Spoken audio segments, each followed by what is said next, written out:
Tahimik na tinanggap ni Amelia Reyes ang pagmamahal na huwad ng pamilya ng kanyang asawa hanggang sa matuklasan niyang peke ang sakit na ginamit di magnakaw ng bilyong piso mula sa kanyang ari-arian. Sa halip na sumigaw o lumaban trukdien, Ko Amtam Handong nakipagsanib sa mga abogado at awtoridad upang maglatag ng isang perpektong bitag. Ngunit kapag bumaliktad ang lahat, sino ang tunay na nawalan at anong uri ng kalayaan ang kailangang ipaglaban ng isang babae? Sa loob ng kanyang marangyang home office, kung saan tanaw ang mga nagtataas ang puno at malapalasyong tahanan ng Dasmariñas Village, natapos ni Amelia Reyes Gonzalez ang isang tawag sa telepono. Ang kanyang boses, bagamat malumanay, ay may bigat ng awtoridad na hindi matatawaran. "Yes, Mr. Tan. Please proceed with the transfer," sabi niya sa private bank manager sa kabilang linya. 2.8 billion pesos for Doña Imelda Gonzalez's medical fund in the US. As usual, all documents are in order. Isang paghingang malalim ang kanyang pinakawalan nang maibaba ang telepono. 2,800,000,000 piso. Isang halagang kayang bumuhay ng isang maliit na syudad. Ngunit para kay Amelia, hindi matutumbasan ng kahit anong pera ang buhay ng kanyang biyenan, ang babaeng itinuring na niyang pangalawang ina. Ang pag-aasawa niya kay Rafael Gonzalez ay hindi lang pag-iisang dibdib sa isang lalaki. Para sa kanya, ito ay pagpasok sa isang buong pamilyang matagal na niyang pinangarap. Ulila na sa mga magulang, nakita niya kay Doña Imelda ang isang ina, isang matriarch na may mainit na yakap at matatamis na salita, at gagawin niya ang lahat para sa pamilyang yon sa ipamunde. Lahasawat. Ang hapagkainan ng mga Gonzales ay sumisigaw sa karangyaan. Ang mahabang lamesang gawa sa nara ay napupuno ng mga pinakamasasarap na putahe at ang tunog ng mga kubyertos na tumatama sa mamahaling pinggan ay parang musika sa pandinig. "Amelia, hija," malamig na sabi ni Doña Imelda mula sa kabisera ng lamesa.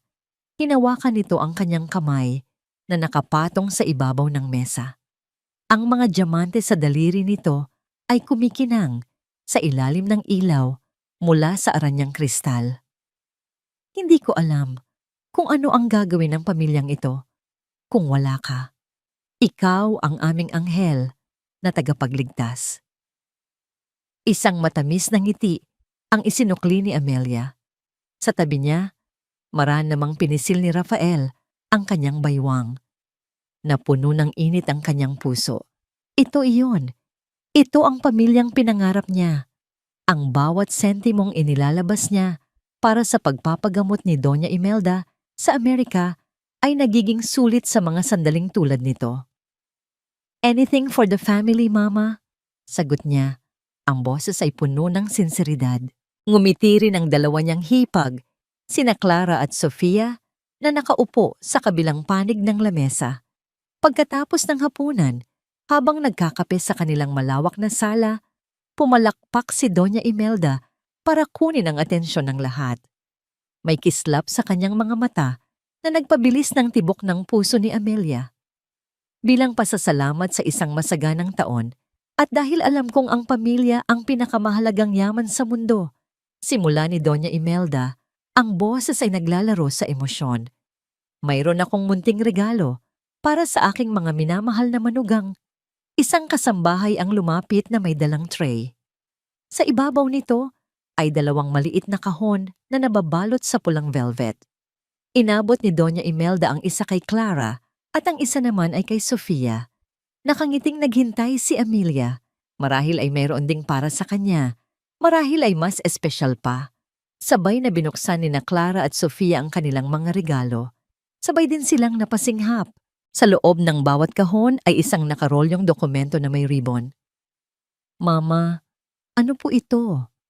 Nanginginig ang boses na tanong ni Clara. "Mga titulo ng lupa," nakangiting sabi ni Doña Imelda. "Isang commercial lot sa Bonifacio Global City para sa iyo, Clara, at isang residential lot Sa tabi mismo ng bahay na ito para sa'yo, Sofia. Isang maliit na pamana mula sa akin. Nagsigawan sa tuwa ang dalawang hipag. Niyakap nila ng mahigpit ang kanilang biyenan. May mga luha ng pasasalamat sa kanilang mga mata.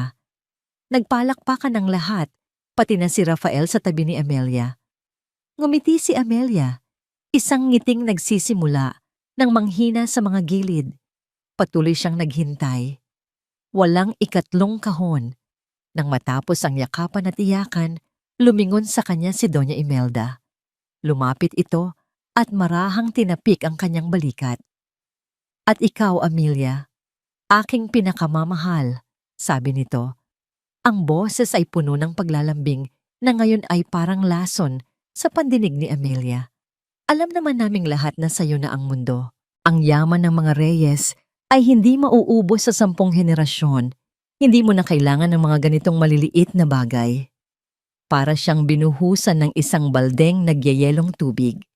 Ang ngiti sa kanyang mga labi ay nanigas. Ang ingay ng pagbubunyi sa paligid. Ang mga tawa, ang mga pasasalamat, ang mga congratulations ay biglang humina na parang nanggagaling sa ilalim ng tubig. Ang tanging naririnig niya ay ang malakas na pagkabog ng sarili niyang dibdib. Ang anghel na tagapagligtas, ang pinakamamahal. Lahat pala ay mga salita lamang dahil sa oras ng pamana. Siya, na nagbigay ng higit sa lahat, ay ang tanging naiwang, walang laman, ang mga kamay. Walang nagsalita sa loob ng sasakyan habang pauwi sila ni Rafael. Ang katahimikan ay mas mabigat pa kaysa sa kahit anong sigawan. Si Amelia ay nakatingin lamang sa labas ng bintana. Pinapanood ang mga ilaw ng syudad na dumadaan, ngunit wala siyang tunay na nakikita. Amy, basag ni Rafael sa katahimikan. Huwag mo sanang masamain ang ginawa ni Mama. Alam mo naman yon, hindi niya masyadong pinag-iisipan ang mga bagay-bagay. Ang nasa isip lang niya ay matulungan sina Clara at Sofia na makapagsimula. Hindi lumingon si Amelia. Hindi niya kayang tignan ng asawa. Nakatulong na ako. Malamig niyang sagot. Ang boses ay halos pabulong. Bilyon-bilyon ang naitulong ko. Natahimik si Rafael. Alam niyang walang siyang maisasagot doon. Pagdating sa kanilang silid, dire-diretso si Amelia sa walk-in closet para magpalit ng damit. Sumunod si Rafael, puno ng pag-aalala ang muka. Love, please. Kakausapin ko si Mama bukas. I'm sure she didn't mean to hurt you. Ngunit hindi na nakikinig si Amelia. Ang kanyang mga mata ay nakapako sa kanyang telepono na nasa ibabaw ng kanyang vanity table. Pagkatapos niyang magbihis, naupo siya sa harap nito. Hindi niya pinansin ang pagyakap ni Rafael mula sa likuran o ang mga halik nito sa kanyang balikat. Binuksan niya ang kanyang banking app. Ang kanyang mga daliri ay nanginginig habang nag-scroll siya pababa. Transfer to GHI Medical Services. 250,000 transfer to GHI Medical Services. 400,000 transfer to GHI Medical Services. 1,000. Ang listahan ay tila walang katapusan. Isang ilog ng pera na dumaloy mula sa kanyang kaban patungo sa isang pamilyang tila walang utang na loob. Isinara niya ang app. Ang sakit sa kanyang dibdib ay napalitan ng isang kakaibang kalamigan. Isang desisyon na nabubuo mula sa kaibuturan ng kanyang nasaktang puso. Binuksan niya ang kanyang contact. Ang kanyang hinlalaki ay nag-scroll pababa. Nilagpasan ang pangalan ni Rafael. Nilagpasan ang pangalan ni Mama Imelda. Huminto ito sa isang pangalan na matagal na niyang hindi tinatawagan para sa mga personal na problema. Isang pangalang kumakatawan sa katalinuhan, katapangan at hustisya. Bago pa man siya mapigilan ng sarili niyang pagdadalawang isip, pinindot niya ito. Attorney Kat kinabukasan, ang kama ay tila mas malawak at mas malamig kaysa dati. Ramdam ni Amelia ang bawat espasyo sa pagitan nila ni Rafael, isang espasyong hindi kayang punan ng mamahaling kumot o ng katawan ng lalaking katabi niya. Hindi siya nakatulog ng maayos. Ang imahe ng dalawang pulang kahon na velvet at ang nangiting puno ng awa ni Doña Imelda ay paulit-ulit na naglaro sa kanyang isipan. "Good morning, love." Bati ni Rafael. Ang boses ay bahagyang paos pa. Sinubukan nitong yakapin siya, ngunit marahan siyang gumalaw palayo. "Mag-aayos lang ako," sabi niya. Ang lamig sa kanyang boses ay sapat na para maramdaman ni Rafael na may nagbago. Habang nagsusuklay siya sa harap ng salamin, nakita niya ang paglapit ni Rafael mula sa kanyang refleksyon. Isinandal nito ang baba sa kanyang balikat. "Amy, tungkol kagabi." Simula nito, "Naiintindihan ko kung bakit ka nagtatampo. Pero kilala mo naman si Mama. Minsan, nahihiya na siyang tumanggap ng tumanggap mula sa'yo. Siguro, iyon lang ang paraan niya para ipakita na gusto rin niyang magbigay sa iba." Napatigil sa pagsusuklay si Amelia. Humarap siya sa asawa at sa unang pagkakataon, tinitigan niya ito hindi bilang kabiyak, kundi bilang isang palaisipan. Nahihiya ang isang babaeng kayang humingi ng daan-daang milyon para sa isang gamot ay mahihiyang tumanggap ng regalo? Ang paliwanag ay napakababaw, halos isang insulto sa kanyang talino. Wala siyang nakitang kasinungalingan sa mga mata ni Rafael. Ang nakita niya ay mas malala pa. Kahinaan. Isang bulag na pagsunod sa ina. Isang kawalan ng kakayahang ipagtanggol ang sarili nitong asawa. "May meeting ako ngayong umaga," sabi na lang niya, umiiwas sa usapan. "Mauna ka nang mag-almusal." Ang napili nilang lugar ay isang maliit at tahimik na kapihan sa Salcedo Village, malayo sa karaniwang mga lugar na kanilang pinupuntahan. Si Attorney Katrina Cat de Leon ay kabaligtaran ni Amelia sa maraming bagay. Ang buhok nito ay maikli at matapang. Ang suot ay isang matikas na business suit. At ang mga mata nito ay matalas, na parang kayang basahin ng pinakamaliit na detalye sa isang kontrata. Pero higit sa pagiging abogado, si Cat ang pinakamatagal at pinakapinagkakatiwalaan niyang kaibigan. Pagkatapos ikwento ni Amelia ang lahat ng nangyari, mula sa pag-abot ng mga titulo hanggang sa walang kwentang paliwanag ni Rafael, sumandal si Kat sa kanyang upuan at humigop ng kape. Ilang sandali itong nanahimik, pinoproseso ang bawat salita. "I'm sorry you had to go through that, Amy," mahinahon nitong sabi. "Pero bilang abogado mo, hindi ko pwedeng hindi pansinin ang mga red flags." "Anong red flags?" Naguguluhang tanong ni Amelia. "Lahat." Diretsong sagot ni Kat. Una, ang timing. Humihingi sila ng bilyon-bilyon para sa isang life and death situation. Pero kasabay nito, namimigay sila ng mga ari-arian na nagkakahalaga ng daan-daang milyon. Hindi ba dapat ay nagtitipid sila ngayon? Hindi ba dapat lahat ng resources ay nakatutok sa pagpapagaling ni Doña Imelda? Natigilan si Amelia. Hindi niya naisip iyon. Pangalawa, at ito ang pinakamalaking tanong ko mula pa noon. Pagpapatuloy ni Kat, bahagyang inilapit ang muka. Ang GHI Medical Services. "Amy, ang pamilya mo ang may-ari ng isa sa pinakamalaking pharmaceutical companies sa Asia. May access ka sa mga pinakamagagaling na ospital at doktor sa buong mundo. Bakit kanila pinapunta sa isang maliit, pribado, at halos hindi kilalang wellness center sa Amerika? Bakit hindi sa Johns Hopkins o sa Mayo Clinic o kahit sa pinakamagaling na cancer hospital dito sa Pilipinas?" Parang mga bombang sunod-sunod na sumabog sa isipan ni Amelia ang mga tanong ni Kat. Ang mga tanong na yon ay naroon na pala sa isang sulok ng kanyang utak na tabunan lang ng bulag na pagtitiwala at ng desperadong pagnanais na mapabilang. Sinabi nila, mas advanced daw ang teknolohiya doon. Mahinang sagot ni Amelia. Ngunit ngayon, kahit siya ay hindi na naniniwala sa sarili niyang mga salita.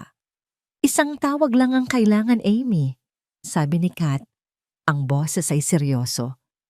Isang tawag para malaman kung advanced ba talaga ang serbisyo nila o baka naman may iba silang itinatago. Pagbalik sa kotse, hindi pa ito pinaandar ni Amelia. Nakaupo lang siya sa driver's seat. Ang manibela ay mahigpit na hawak ng kanyang mga kamay. Nanginginig ang mga ito. Ang mga sinabi ni Kat ay umuulit-ulit sa kanyang isipan.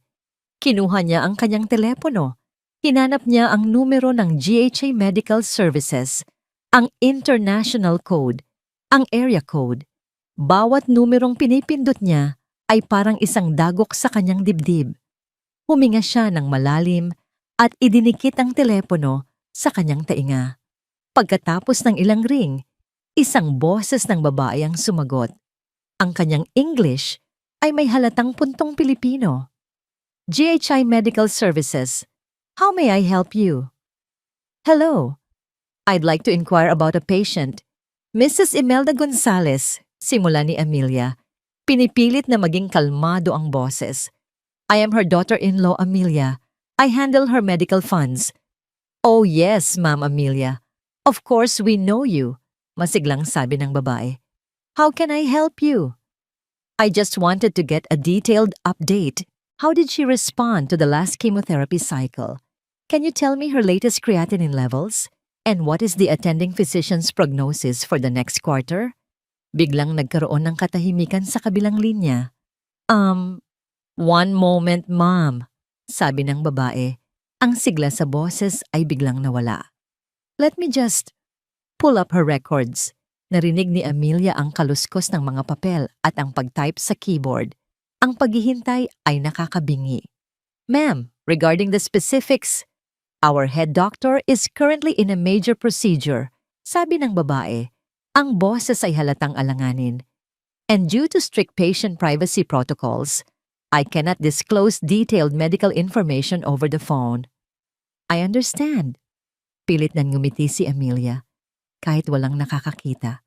But I am the one paying for everything. Surely, I have the right to know these basic details. Yes, ma'am, of course, but, the best person to talk to would be the head doctor. He's just very busy right now. Can we have him call you back? Hindi na hinintay ni Amelia ang sagot.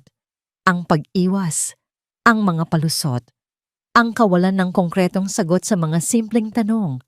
Lahat ay malinaw na. Thank you, sabi niya, at ibinaba ang tawag. Napahawak siya sa kanyang dibdib. Ang pagdududa ay hindi na isang tanong. Isa na itong malamig at matalim na bagay na tumutusok sa kanyang puso. Habang pinoproseso niya ang lahat, biglang umilaw ang screen ng kanyang telepono. Isang text message mula kay Mama Imelda. Nanginginig niyang binuksan ito. Amelia, Hija, kumusta ka na? May sinabi sa akin ang doktor na isang bagong gamot. Napakaganda raw ng epekto. Medyo mahal nga lang. Baka pwede mo na namang tulungan si Mama? Ang hininga ni Amelia ay tila naubos. Pagkatapos ng palpak na tawag, ito ang kanyang natanggap. Isang panibagong paghingi ng pera. Ang hinala ay biglang naging isang nakakatakot na katiyakan. Ang malamig na bagay sa kanyang puso ay nagsimulang mag-apoy sa galit. Ang screen ng telepono ay patuloy na nakatitig sa kanya. Ang mensahe ni Doña Imelda ay parang isang pangungutya. Baka pwede mo na namang tulungan si Mama? Paulit-ulit na umalingaw-ngaw sa isip ni Amelia ang mga salitang iyon. Bawat letra ay tila isang patak ng asido na tumutulo sa kanyang sariwang sugat. Ang panlalamig na naramdaman niya kanina ay biglang nag-alab at naging isang tiyak na galit. Ang paghingi ng pera, ang pag-iwas sa tawag, ang mga walang kwentang paliwanag.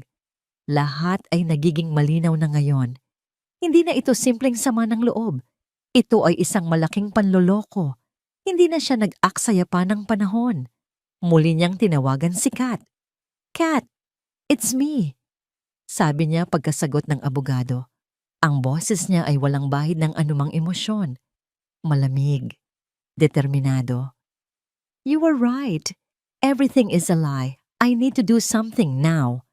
Narinig niya ang pagbuntong hininga ni Kat sa kabilang linya. Okay, Amy. Calm down.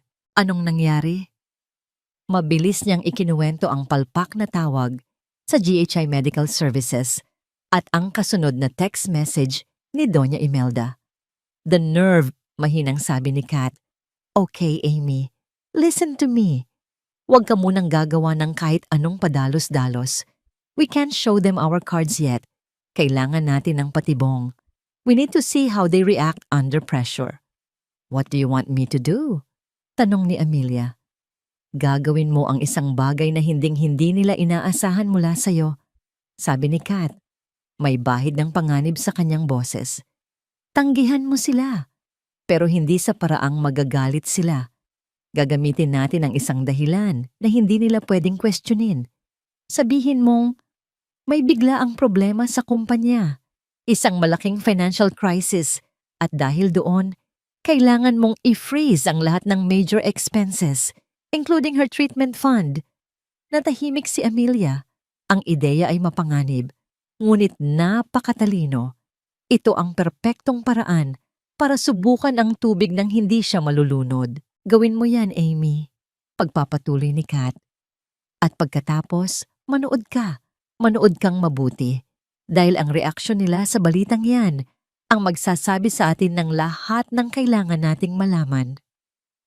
Pagdating ng gabi, hinintay ni Amelia si Rafael sa kanilang sala. Nang pumasok ito, agad siyang sinalubong ng isang halik.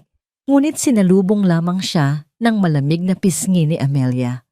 Love, are you still upset? Malambing na tanong ni Rafael. Huminga ng malalim si Amelia. Inihahanda ang sarili para sa pinakamagaling na pag-arte ng kanyang buhay. Tumingin siya sa asawa, ang kanyang mga mata ay sinadya niyang mamula-mula. Raf, we need to talk, sabi niya. Ang boses ay nanginginig. May problema? Isang malaking problema. Agad na nag-alala ang mukha ni Rafael. Ano yon? Tell me. Tumawag si Uncle Miguel, ang CEO ng kumpanya namin. Pagsisinungaling niya. There was a hostile takeover attempt. We managed to stop it but our finances took a huge hit. Kailangan nating maghigpit ng sinturon. All assets are temporarily frozen.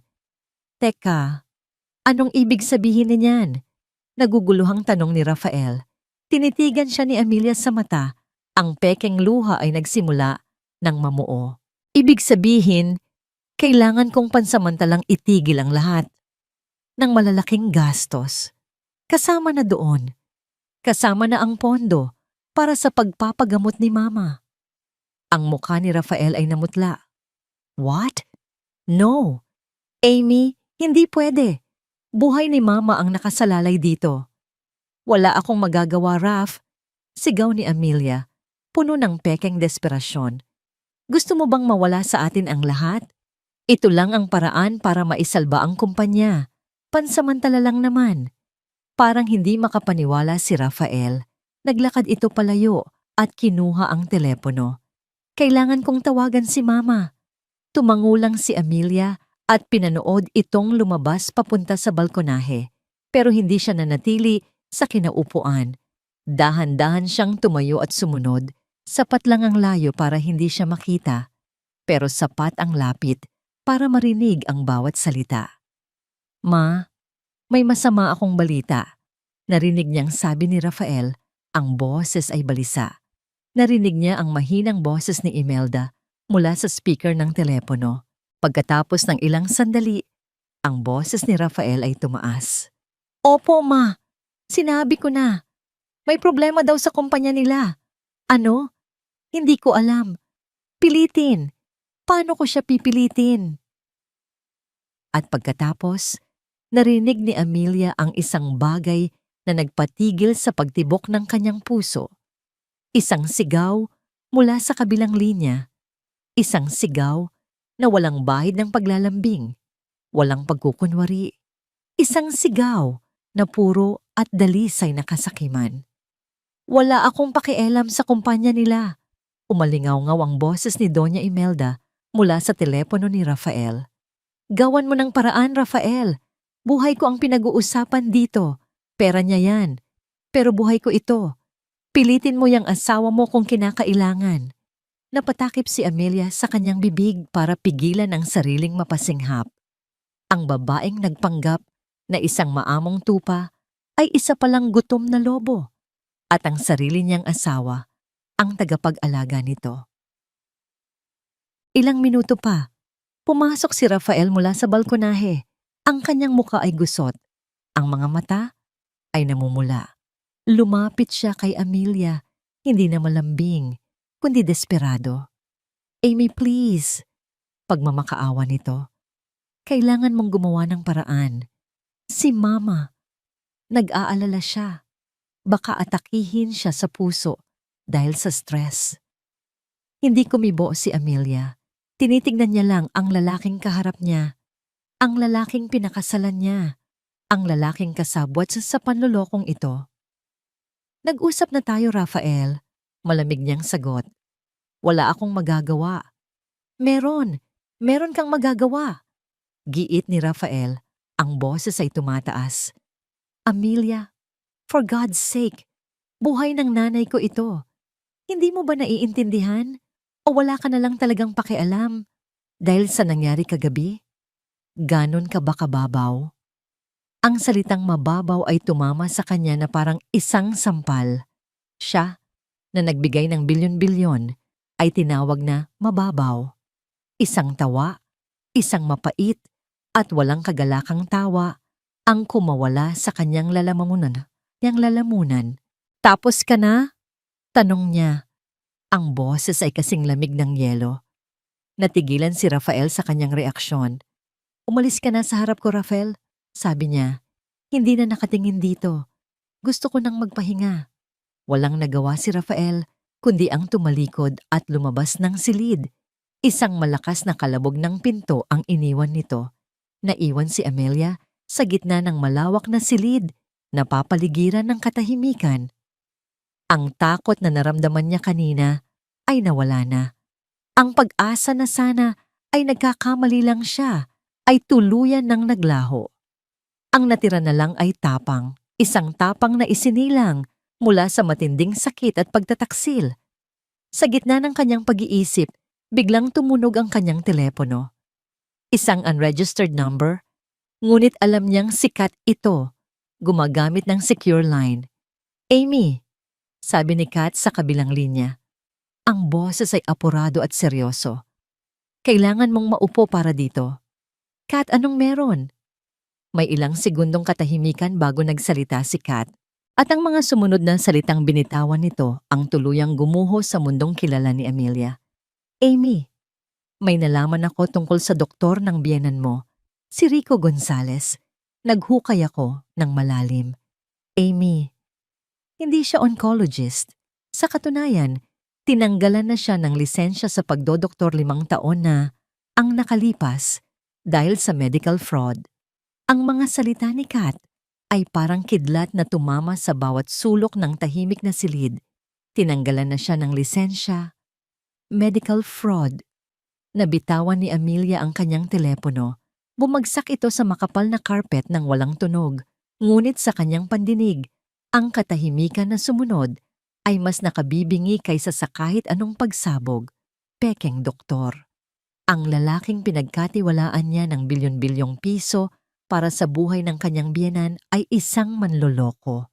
Ang ibig sabihin lang nito ay isa lang din ang konklusyon. Ang sakit. Ang cancer na pinag-aalayan niya ng kanyang yaman, panahon at panalangin ay isang kasinungalingan. Isang napakalaking, napakamahal, at napakasakit na kasinungalingan. Isang malamig na pakiramdam ang gumapang mula sa kanyang mga paa paakyat sa kanyang buong katawan hanggang sa ang nanginginig niyang mga kamay ay naging manhid. Hindi ito sakit. Hindi ito lungkot.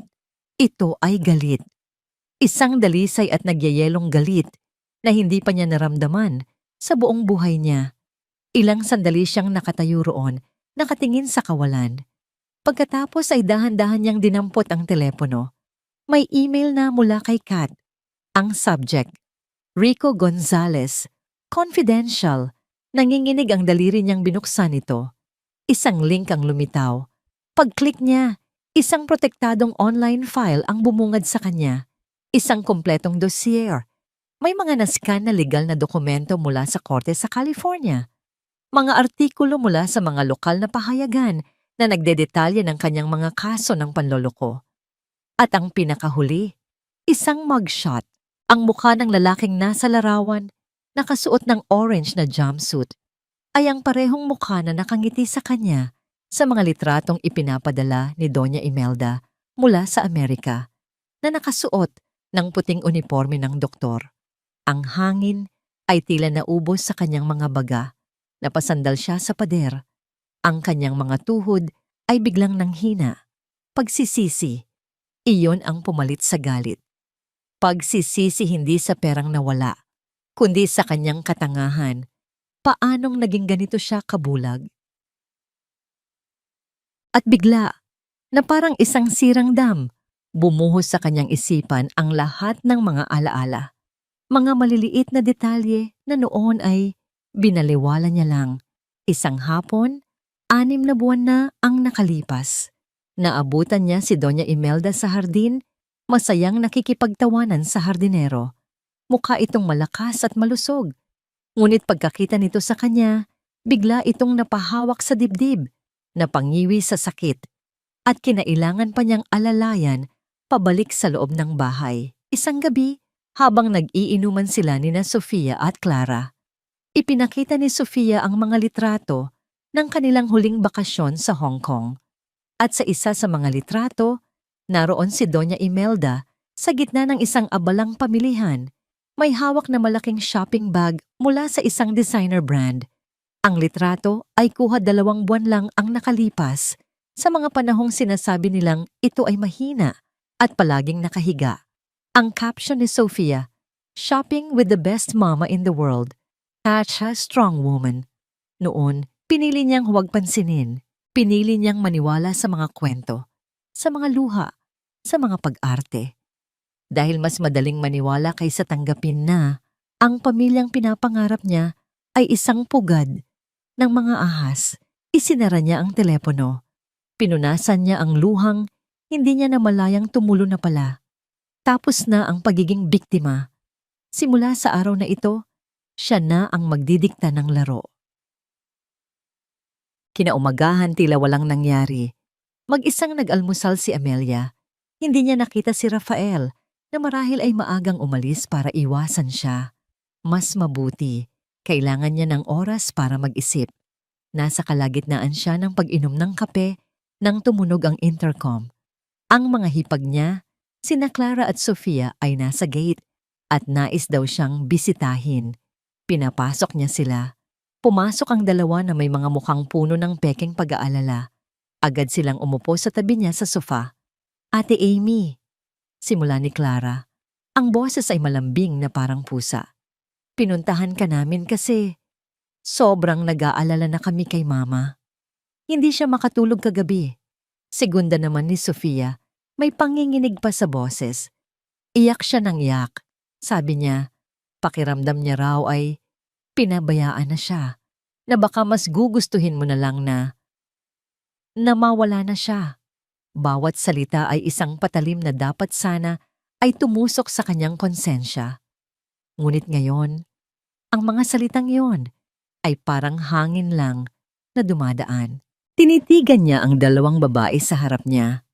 Ang kanilang mga mamahaling damit, ang kanilang mga bagong alahas. Lahat iyon ay galing sa kanya. "Napakabigat ng epekto sa kanya ng pagtigil mo sa pondo, ate," sabi ni Clara, hinahawakan ng kanyang kamay. "Hindi namin siya nakitang ganito kalungkot at kawalan ng pag-asa.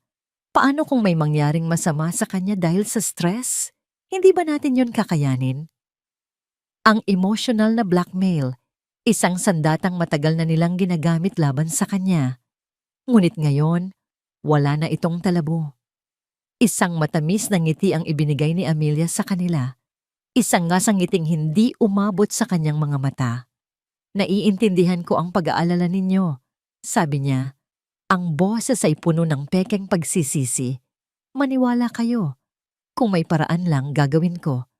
Pero nakatali ang mga kamay ko Sana maintindihan ninyo. Nagkatinginan sina Clara at Sofia. Hindi ito ang reaksyong inaasahan nila. Umasa sila ng mga luha, ng pagmamakaawa, ng pangakong gagawa siya ng paraan. Ang nakuha lang nila ay isang kalmadong pagtanggi. Tumayo na sila, bigo. Sige ate, sasabihin na lang namin kay mama na ginagawa mo ang lahat, sabi ni Sofia. At umalis na sila. Naiwan si Amelia sa sala. Hawak ang kanyang tasa ng kape. Ang laban ay nagsimula na at hindi sila handa sa kung anong klaseng kalaban ang ginising nila. Gabi, kakapasok pa lang ni Rafael sa kanilang silid-tulugan. Ang mukha niya ay pagod at puno ng pagsusamo. Sa kanyang kamay, hawak niya ang isang tablet. Amy, please, 1 minuto lang, sabi nito. Ang boses ay basag. Kailangan mong makita si mama. Itinapat nito sa kanya ang tablet. Naka-video call si Doña Imelda. Ang eksena ay perpektong inihanda. Si Doña Imelda ay nakahiga sa isang kama na mukhang galing sa ospital. Ang kanyang mukha ay maputla. Ang mga labi ay tuyo. Mayroon pang nakakabit na tubo ng oxygen sa kanyang ilong. Mukha siyang mahina, marupok, at naghihingalo. Anak, Amelia, sabi ni Doña Imelda sa screen. Ang boses ay halos isang bulong. Wag mo akong pabayaan. Amy, tingnan mo, sabi ni Rafael. Ang mga luha ay tumutulo na sa kanyang mga mata. Nagmamakaawa ako sa'yo. Namamatay na si mama. Hindi ba sapat ang nakikita mo para maniwala ka? Pinanood ni Amelia ang screen. Pinag-aralan niya ang bawat detalye ng eksena. Ang naghihirap na biyenan. Ang umiiyak na asawa. Isang perpektong pag-arte, pero nagkamali sila. Isang maliit, halos hindi kapansin-pansing pagkakamali. Sa ibabaw ng bedside table ni Doña Imelda, sa tabi ng isang baso ng tubig at mga pekeng bote ng gamot, nakatayo ang isang bagay na kumikinang sa ilalim ng ilaw. Isang bote ng pabango, isang napakamahal na pabango. Ang parehong bote ng pabango na personal niyang ibinigay kay Doña Imelda noong nakaraang linggo bilang regalo sa kaarawan nito. Ang isang babaeng tunay na naghihingalo ay hindi mag-iisip na ilagay ang kanyang paboritong pabango sa tabi ng kanyang kama. Iyon na yon. Ang huling piraso ng ebidensya. Dahan-dahan niyang itinaas ang kanyang tingin mula sa screen patungo sa mga mata ng kanyang asawa. Wala nang galit sa kanyang mga mata. Wala nang sakit. Isang malamig at nakakalkulang katahimikan na lang.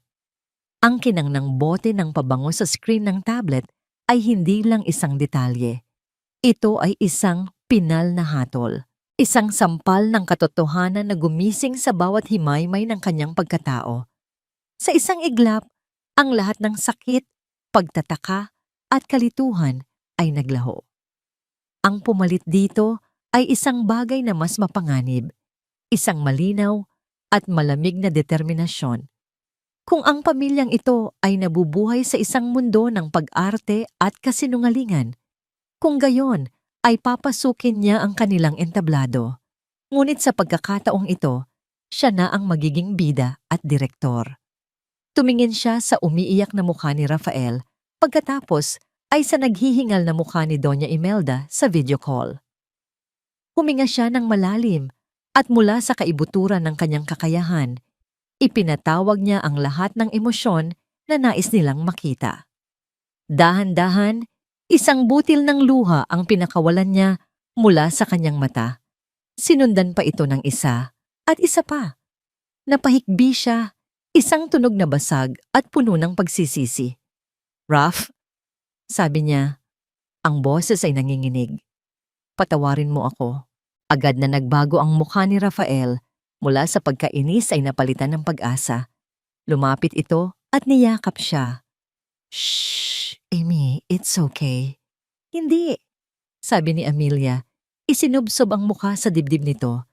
Tinitiyak na hindi makikita ang malamig na kislap sa kanyang mga mata. Ako ang may kasalanan. Nagpadala ako sa sama ng loob. Tignan mo ang nangyari kay mama. Kasalanan ko ito.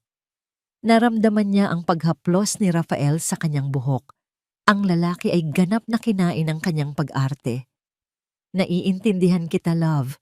Nasaktan ka. Pero ang mahalaga, naiintindihan mo na ngayon kung ano ang mas importante. Mahinang sabi ni Rafael. Humiwalay siya sa pagkakayakap at humarap sa tablet, pinunasan ng kanyang mga pekeng luha. Sa screen, ang mukha ni Doña Imelda, na kanina'y puno ng paghihirap, ay napalitan ng bahagyang ngiti ng tagumpay. Isang nangiting pilit tinatago sa likod ng maskara ng pagkakasakit.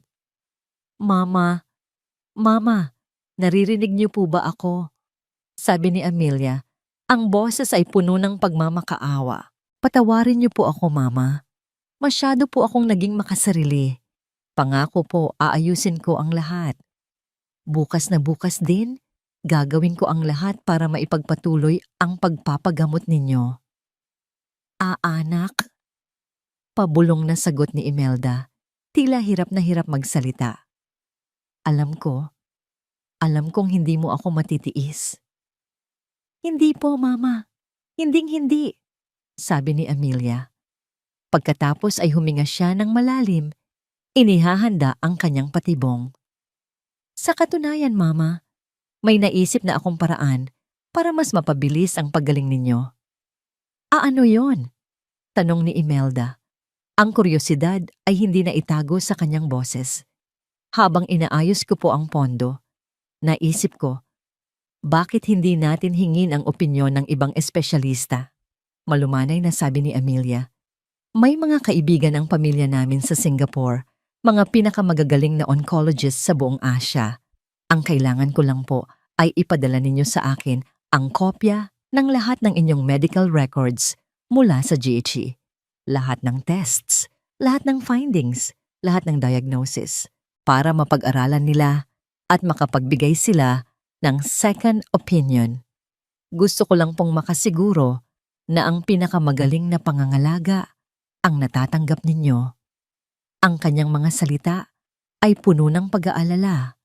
Ang kanyang tono ay puno ng pagmamahal. Ngunit ang kanyang hiling ay isang perpektong bitag. Isang sandali ng katahimikan ang namayani. Nakita ni Amelia ang pagdaan ng panandaliang gulat sa mga mata ni Doña Imelda. Nagkatinginan sila ni Rafael. Nahuli sila sa isang sitwasyong hindi nila matatatanggihan. Paano nila sasabihing hindi sa isang alok na nagpapakita ng labis na pagmamalasakit nang hindi magmumukhang kahina-hinala? Sige anak, nauutal na sagot ni Imelda. Magandang ideya yan. Kakausapin ko si Dr. Rico. Salamat po, Mama, sabi ni Amelia. Isang matamis na ngiti ang sumilay sa kanyang mga labi. Isang ngingiting na ngayon ay may kahulugan na ng tagumpay. Magpagaling po kayo. Ako na po ang bahala sa lahat. Nang matapos ang tawag, niyakap siya ni Rafael ng mahigpit. Thank you, love. Thank you. You saved my mother's life. Hinalikan nito ang kanyang noo at masayang lumabas ng silid, marahil para ibalita sa mga kapatid ang mabuting balita.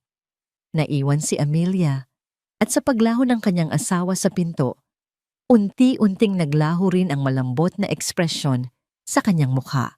Humarap siya sa salamin. Ang nakatingin pabalik sa kanya ay hindi na ang babaeng api at luhaan. Isang babaeng may matalas na tingin, isang general na naghahanda para sa isang digmaan ang kanyang nakita. Kinuha niya ang kanyang burner phone, isang teleponong para lamang sa mga usapan nila ni Kat. Nagdial siya. They took the bait, sabi ni Amelia, walang anumang emosyon sa kanyang boses. Wow, ang galing mong umarte, Amy. Pwede ka nang manalo ng FAMAS Award, sagot ni Kat. So they agreed to send the records? They had no choice, sabi ni Amelia. Sila na mismo ang gagawa ng ebidensya laban sa sarili nila, mga pekeng dokumento. That's a serious crime, right? Forgery, falsification of medical records. Yes, mas mabigat yan kaysa sa simpleng estafa. Kumpirma ni Kat. May pag-aalala sa boses ng abogado. Amy, mag-ingat ka. You're playing with fire. Sila ang nagsimula ng apoy, Kat. Sagot ni Amelia, ang boses ay kasing talim ng patalim. Nilalagyan ko lang ng gasolina. Just be careful. I'll be waiting for those documents. Once we have them, we have leverage. Malaki. Ibinaba ni Amelia ang tawag at huminga ng malalim. Ang unang bahagi ng plano ay matagumpay. Ngayon, kailangan niya lang maghintay. Lumipas ang 2 araw. Ang pakikitungo sa kanya ng pamilya Gonzales ay bumalik sa dati o mas naging matamis pa. Si Rafael ay palaging nasa tabi niya. Sina Clara at Sofia ay nagpadala pa ng mga bulaklak bilang pasasalamat. Ang lahat ay nagbabalik sa normal. Sa isang normalidad na ngayon ay alam niyang isang malaking kasinungalingan. Gabi ng 3 araw, habang nagbabasa siya sa kama, tumunog ang kanyang secure phone. Si Kat. Amy, sabi ni Kat. Ang tono nito ay iba. Hindi na ito ang tono ng isang abogado na nagbibigay ng payo. Ito ay tono ng isang taong nakatuklas ng isang bagay na mas malaki at mas nakakatakot. Nakuha mo na ba ang mga dokumento? Tanong ni Amelia. Wala pa. Hindi yan ang dahilan kung bakit ako tumawag. Seryosong sabi ni Kat. Amy, may mas malala pa akong nalaman. Habang hinihintay ko ang mga papeles, minabuti kong mas busisiin ang mga wire transfers na ginawa mo sa GHI. Napakunot ang noo ni Amelia. Anong meron doon? Nagkaroon ng ilang segundong katahimikan sa kabilang linya. At nang muling magsalita si Kat, ang mga salita nito ay tila isang malakas na suntok na nagpahinto sa pag-ikot ng kanyang mundo. Amy, ang pera. Hindi lang ito napupunta sa iisang account.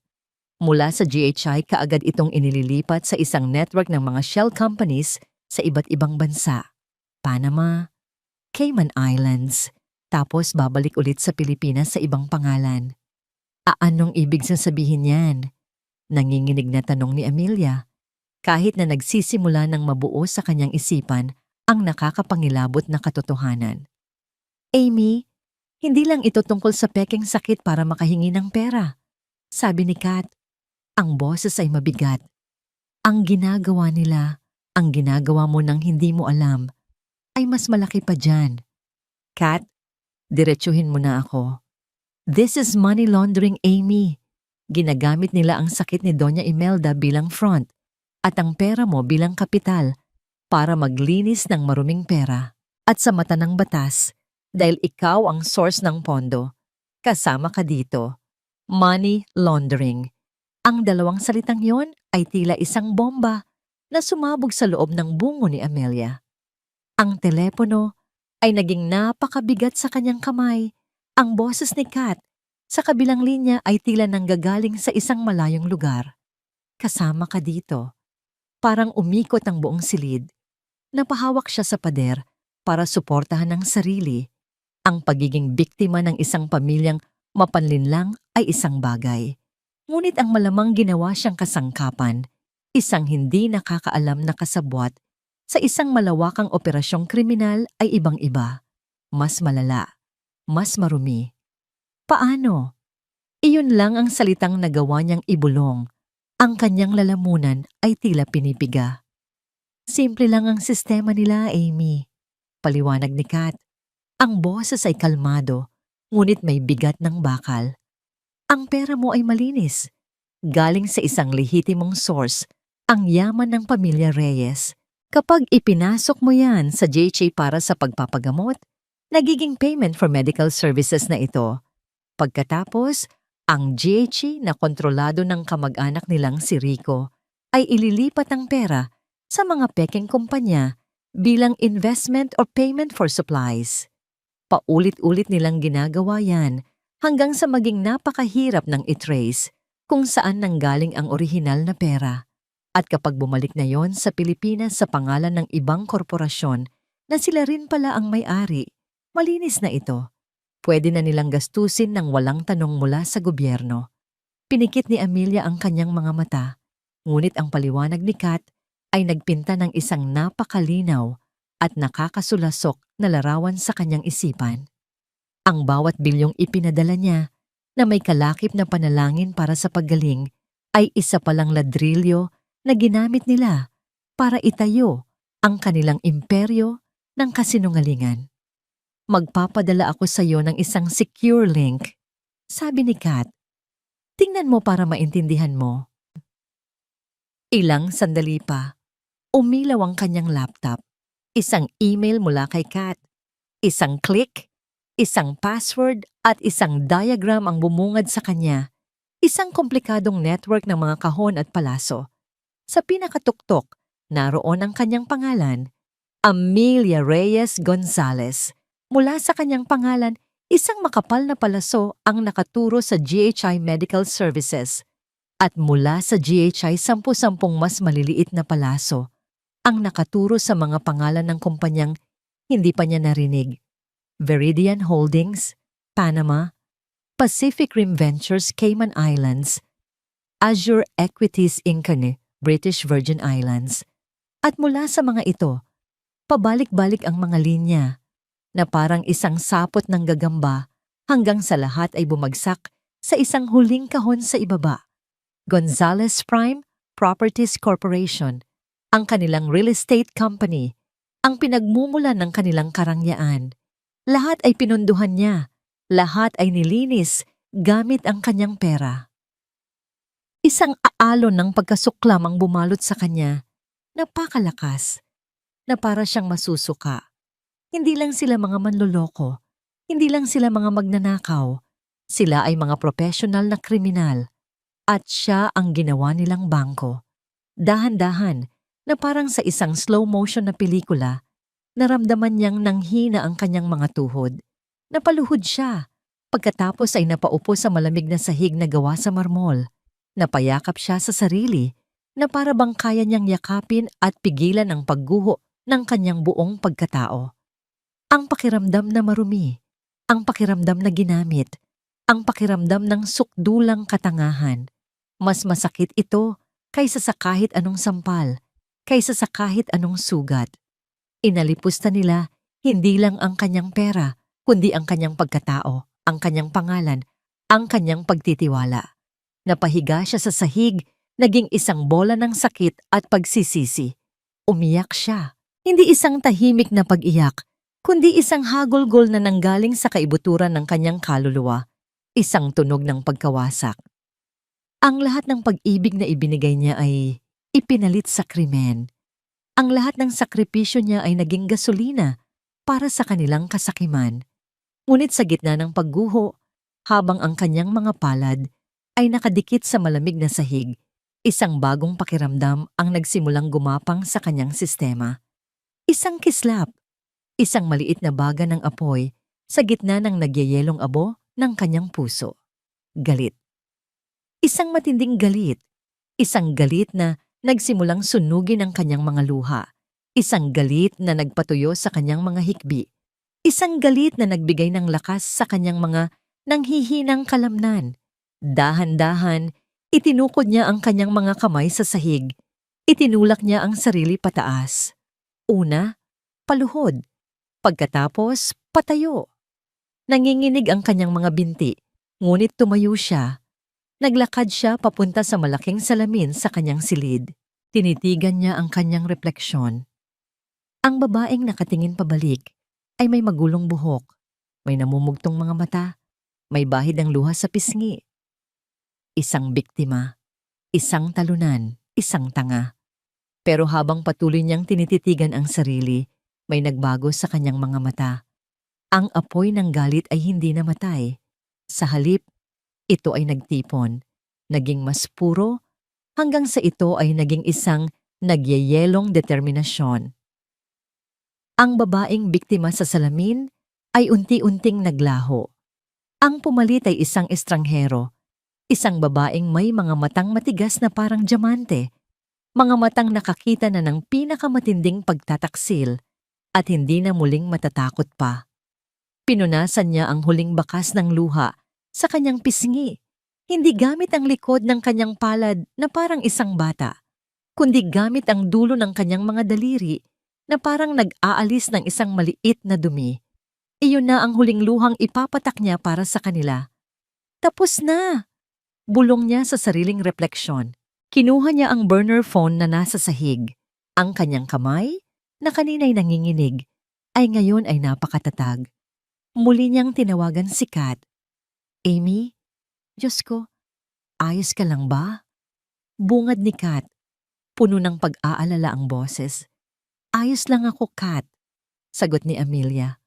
Ang kanyang boses ay iba na. Wala na ang panginginig. Wala na ang hikbi.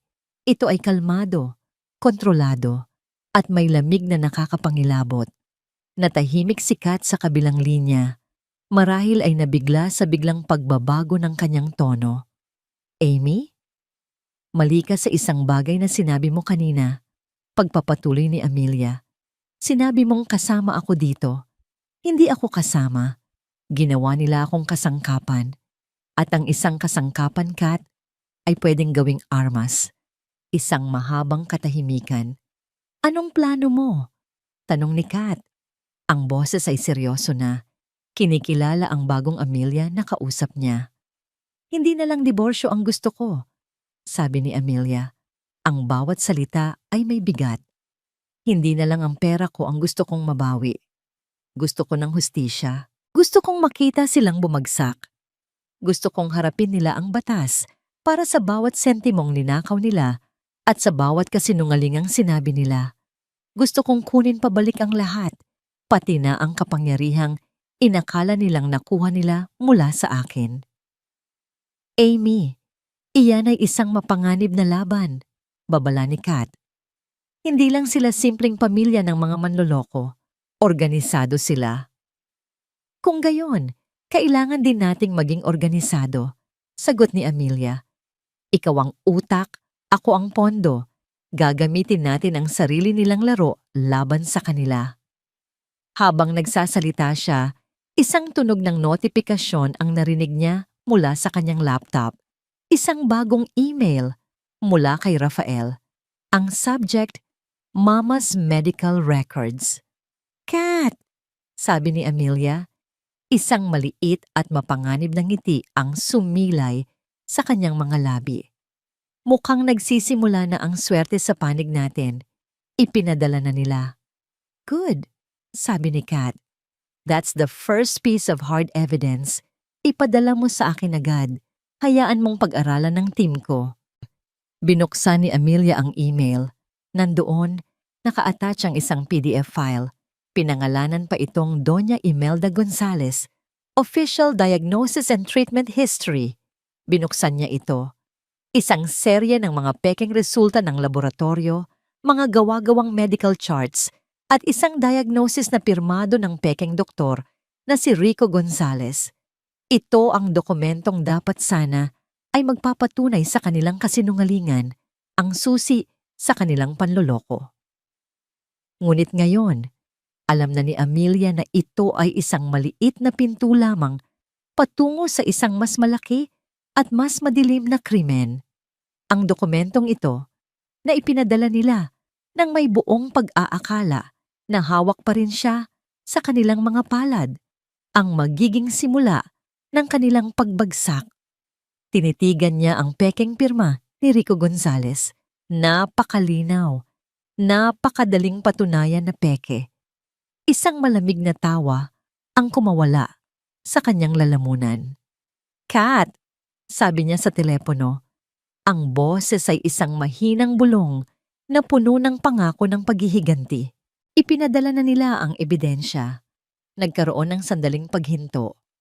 Kakapit sila sa kasong ito para iligtas ang sarili nila, pero hindi nila alam na ito mismo ang magiging pabigat sa kanila. Tumingin siya sa screen ng laptop sa mga kasinungalingang nakatype doon. Kat, ulit niya. Kabibigay lang nila sa atin ng lubid na ipambibigti sa kanila. Ang mga nakaraang araw ay parang isang panaginip para kay Rafael. Ang Amelia, na malamig at malayo, ay naglaho na. Ang bumalik ay ang kanyang asawa, ang malambing, mapagmahal, at higit sa lahat, Ang maunawaing Amelia na handang ibigay ang lahat para sa pamilya. Para sa kanya, bumalik na sa dati ang lahat. Ang unos ay lumipas na. Habang nagmamaneho siya pauwi mula sa opisina, isang ngangiti ang hindi maalis sa kanyang mga labi. Sa wakas, payapa na ulit. Ang kailangan na lang ay hintayin ang pekeng medical records mula kay Rico, ipadala ito kay Amelia, at pagkatapos ay tuluyan ng matatapos ang lahat ng pagdududa. Pagpasok niya sa kanilang garahe, tumunog ang kanyang telepono, isang video call. Ang mukha ng kanyang ina ang bumungad sa screen. Ngunit hindi ito ang mukha ng isang pasyenteng may sakit. Ang mga mata ni Doña Imelda ay matalas at puno ng enerhiya. Ang kanyang ngiti ay ngiti ng isang general na nanalo sa isang laban. "Rafael, anak," bungad nito. "Kamusta ang ating anghel?" "Maayos na ang lahat, ma." Masayang sagot ni Rafael. Bumalik na siya sa dati. Mahal na mahal niya pa rin tayo. Isang tawa ang pinakawalan ni Imelda. "Magaling. Magaling. Sinasabi ko na nga ba, hindi niya tayo matitiis. Ang pag-ibig, anak, ay isang napakabisang sandata." Humigop ito mula sa isang tasa. Hindi ito mukhang tubig, mas mukha itong tsaa o kape.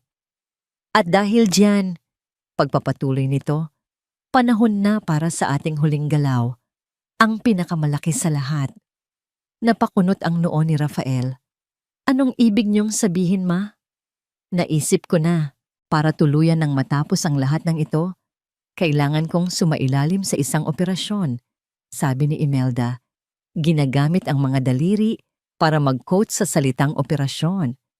Isang napakamahal na operasyon sa Switzerland. Isang experimental procedure na tatapos sa lahat ng cancer cells sa katawan ko. Ito na ang ating grand finale. Nanlaki ang mga mata ni Rafael. "Switzerland? Ma, hindi ba masyado nang halata yan?" "Hindi. Kung gagawin mo ng tama," mariing sabi ni Imelda. Ang boses ay naging seryoso.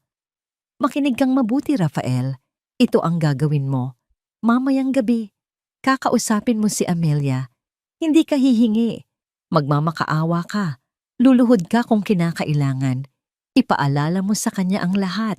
Ang araw ng kasal ninyo. Ang mga pangarap ninyo. Sabihin mong ito na ang huling pakiusap. Ang isang pagkakataon para tuluyan na akong gumaling at para makapagsimula na kayo ng sarili ninyong pamilya nang walang inaalala. Gawin mong madamdamin. Gawin mo siyang bida. Gawin mo siyang tagapagligtas. Naiintindihan mo ba?" Napalunok si Rafael. Isang bahagi ng kanyang pagkatao ang nakaramdam ng hiya.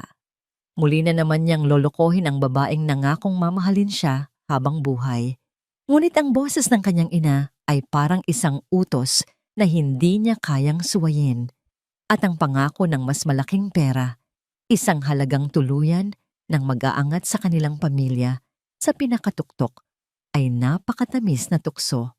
"Oo po, ma," sagot niya, tinatabunan ng kaba sa kanyang dibdib. "Gagawin ko po." "Mabuti." Dahil pagkatapos nito, Rafael, sabi ni Imelda, isang mapanganib na kislap ang lumitaw sa kanyang mga mata. "Hindi na natin siya kakailanganin pa." Hinintay niya ang tamang pagkakataon.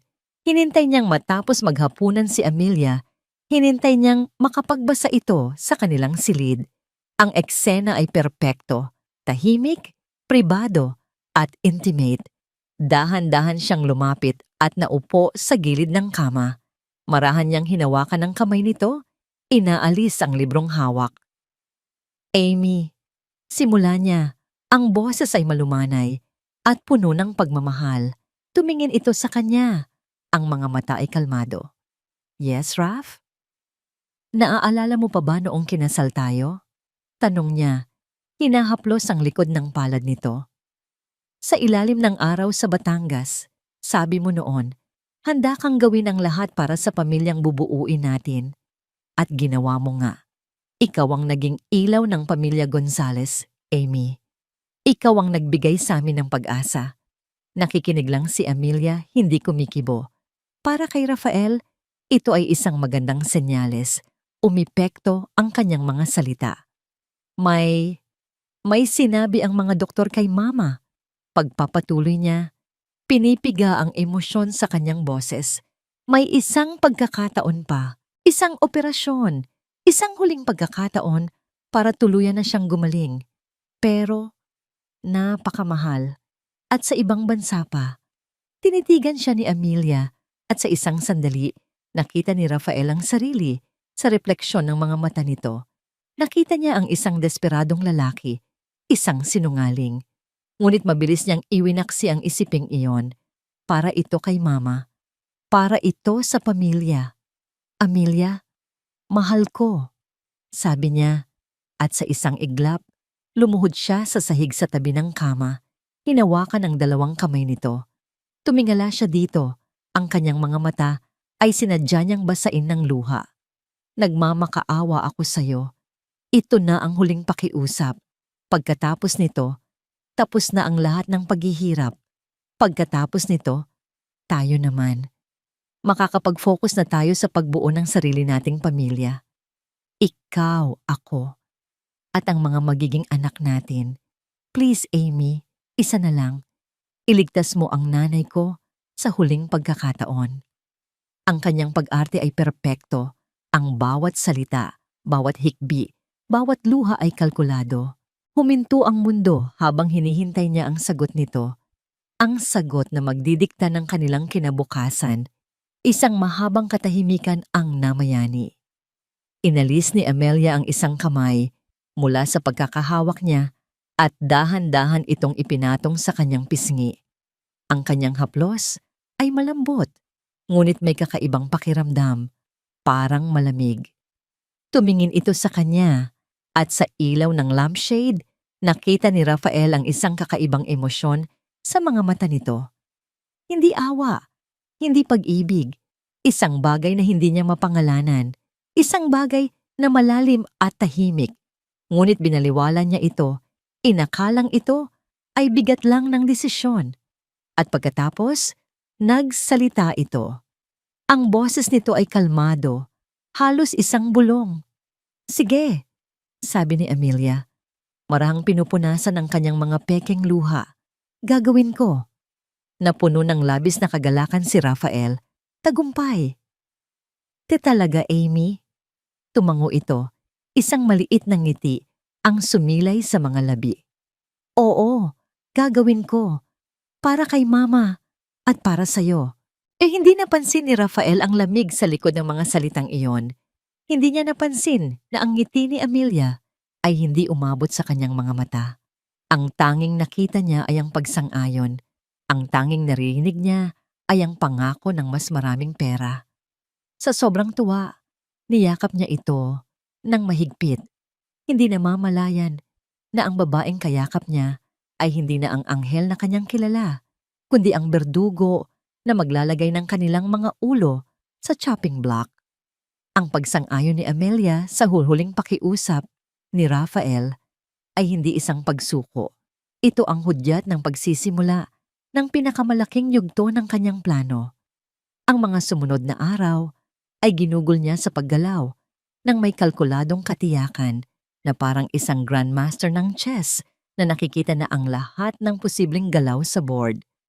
Ang unang hakbang ay ang pinakamapanganib. Sa isang hindi nagpapakilalang conference room, sa isang gusali sa Ortigas, isang lugar na walang koneksyon sa mga Reyes o Gonzales, nakipagkita sina Amelia at Kat sa dalawang seryosong lalaki na nakasuot ng simpleng barong. Hindi sila mga ordinaryong abogado, sila ay mga investigador mula sa Anti-Money Laundering Council, AMLC. Mrs. Gonzales, simula ng mas nakatatandang investigador, si Direktor Santos, habang tinitignan ang diagram ng money laundering na inihanda ni Kat. Ang kasong ito ay mas malaki kaysa sa inaasahan namin. Ang inyong asawa at biyenan ay gumagamit ng isang napakakomplikadong sistema. At ginagamit nila ako bilang source at front. Malamig na sabi ni Amelia. Naiintindihan ko po iyon. Kaya narito ako. Gusto ko silang mahuli, hindi lang sa pagnanakaw sa akin, kundi sa mismong krimen na ginagawa nila. May plano kami, sabi ni Kat. Inilatag ang isang folder sa mesa. Isang huling transaksyon, isang napakalaking halaga, sapat para hindi nila matanggihan. Ito ang magiging pain. Ngunit kailangan namin ang tulong ninyo para ma-flag ang transaksyon sa tamang oras at matrace ang daloy nito ng live. Nagkatinginan ang dalawang investigador. Ito ay isang live sting operation, Mrs. Gonzalez. Babala ng mas batang ahente, si Agent Cruz. Mapanganib, kung makahalata sila, hindi sila makakahalata. Tiyak na sabi ni Amelia, ang kanyang boses ay puno ng kumpiyansa na nagpatigil sa lahat. Dahil sa mga oras na ito, ang tingin nila sa akin ay isang talunang aso na muling bumabalik sa kanyang mga amo. Ang kanilang kasakiman at pagiging kampante ang magiging pinakamalaki nating armas. Tumango si Director Santos, kumbinsido. Sige, ihanda ninyo ang lahat. Hihintayin namin ang hudyat ninyo. Ang ikalawang hakbang ay ang pagtatanim ng pain sa mga bibig na pinakamabilis magkalat ng balita. Isang hapon, inimbitahan ni Amelia sina Clara at Sofia para sa isang afternoon tea sa The Peninsula, Manila. Isang kilos ng pakikipag-ayos. Agad namang pumayag ang dalawa na sabik sa chismis at libreng pagkain. Ate Amy, you look better. Puna ni Clara habang humihigop ng tsa, pinapasadahan ng tingin ang suot ni Amelia mula ulo hanggang paa. Masaya lang ako na maayos na ulit ang lahat, nakangiting sabi ni Amelia. Nagkunwari siyang bumuntong hininga na parang may mabigat na dinadala. Kahit na mabigat itong huling gagawin ko. Agad na naging interesado ang dalawa. Anong huling gagawin, ate? Tanong ni Sofia, inilapit ang upuan. Ang operasyon ni Mama sa Switzerland, sabi ni Amelia, hinayaan ang bahagyang panginginig sa kanyang boses. Napakalaki ng hinihingi nila. Isang kabuuang bayad in advance. Halos kalahati na ng liquid assets ko ang mawawala. Tumingin siya sa dalawa na parang naghahanap ng simpatsya. Pero kailangan, di ba? Para matapos na, para kay Mama. Nakita ni Amelia ang hindi maitagong kislap ng kasakiman sa mga mata ng kanyang mga hipag na binalot nila ng mga pekeng salita ng pag-aalala. Grabe ate, ang bait mo talaga, sabi ni Clara. Isang tunay na anghel, segunda ni Sofia. Huwag kang mag-alala ate. Sulit ang lahat ng yan kapag magaling na si Mama. Ngumiti lang si Amelia. Sana nga. Alam niyang bago pa man matapos ang kanilang kinakain na scone, ang balita tungkol sa napakalaking halaga ng pera ay makakarating na sa kanilang ina. Ang pain ay nailagay na. Ang huling hakbang ay ang pagpapatibay ng tiwala ng pinakamahalagang piyesa sa laro, ang kanyang asawa. Gabi. Magkatabi silang nakahiga ni Rafael sa kama. Sa mga nakaraang araw, ginampanan ni Amelia ang papel ng perpektong asawa, mapagmahal at masunurin. Niyakap siya ni Rafael mula sa likuran. Ini-imagine ko palang, love, na magaling na si Mama. Bulong nito. Wala nang stress. Pwede na nating simulan ang pamilya natin. Humarap si Amelia dito at hinaplos ang kanyang mukha.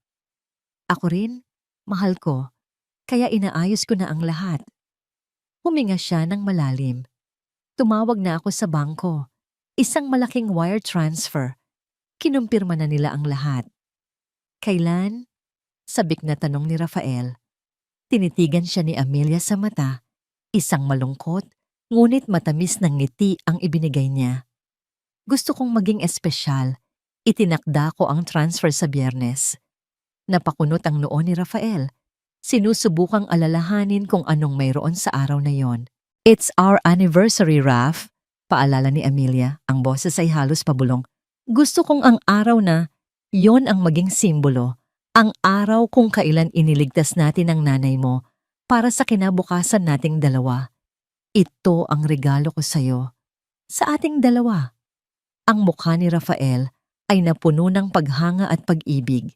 Hinalikan siya nito ng paulit-ulit. Perpekto ka, Amelia.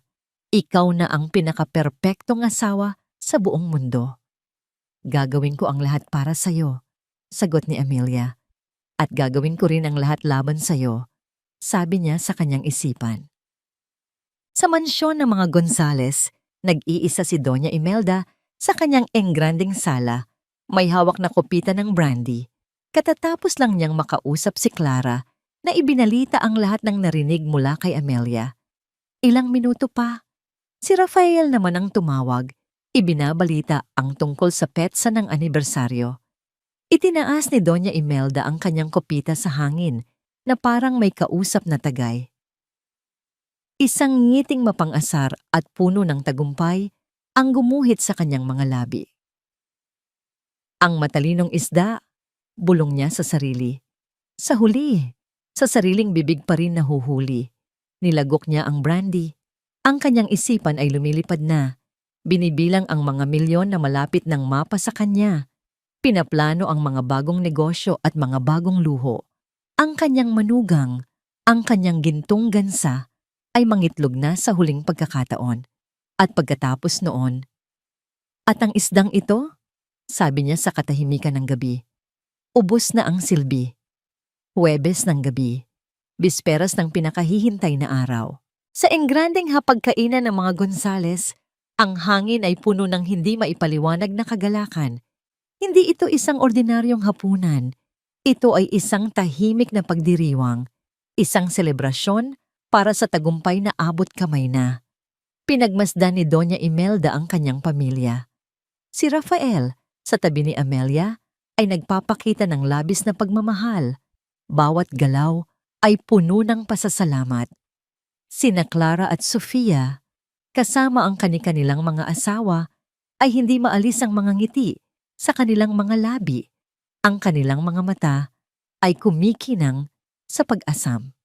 At si Amelia, ang sentro ng lahat ng ito, ay kalmado lang, nakangiti at ginagampanan ang papel ng isang mapagmahal na asawa at manugang ng walang kamali-mali.